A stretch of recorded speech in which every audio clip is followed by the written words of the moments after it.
काहो साली जी, कहाँ की तैयारी बाहो? रहो न जीजा, मैंने तैयार ना होकी। ओहो बुझ गई नी, मनबू ना सो। हाँ जी।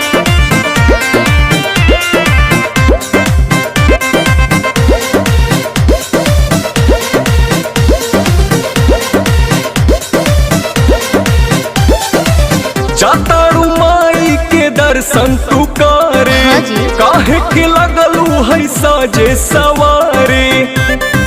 मैंने तैयार ना होकी। अरे जल्दी होखा, जातारू माई के दर्शन तू करे, हाँ जी। काहे के लगलू है साजे सवारे।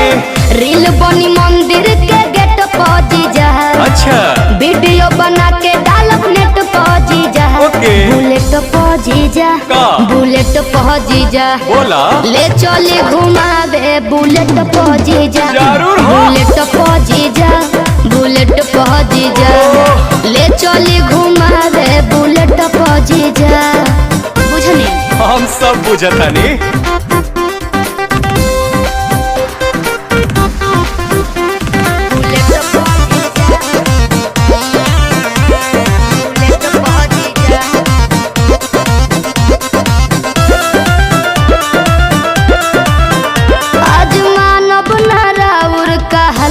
जीजा सूट पहन के तैयार बनी ललका जीजा। अच्छा ठीक बा।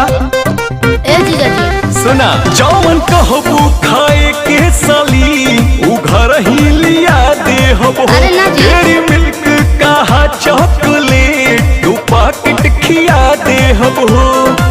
मालूम ना हम चॉकलेट पा जीजा, अरे चाउमीन चाट के प्लेट पा जीजा। बुलेट पा जीजा, का? बुलेट पा जीजा, बोला। ले चली घुमावे बुलेट पा जीजा। आहो। बुलेट पा जीजा, का? बुलेट पा जीजा, ले चली घुमावे बुलेट पा जीजा। अरे भागत काहे बनी? तोहरी कहाँ भागतानी।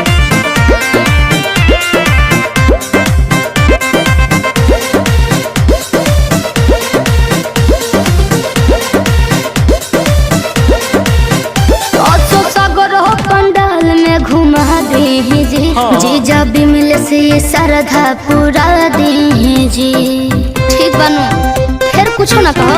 अच्छा सुना, जयबू माई के दर्शन करे की का वीडियो बनावे जाइबू। माना बतिया बिना पांडे के का मोबाइल भूलावे जाइबू। आई है नेटार गेट पहुंची जा, अरे ना हो। चली पंडाल वाला सेट पहुंची जा। हाँ। बुलेट पहुंची जा, का? बुलेट पहुंची जा, बोला। ले चली घुमावे बुलेट पहुंची जा। ठीक है बा। बुलेट पहुंची जा, बुलेट पहुंची जा, ले चली घुमावे बुलेट पहुंची जा। बुझनी? अच्छा तो चला। मोहब्बत के इंजन के लोड सहे दो, लहे लहे रानी आई लव यू कहे दो। ज्यादा पगला मत बुझलो। तो मोहब्बत के इंजन के लोड सहे दो, लहे लहे रानी आई लव यू कहे दो।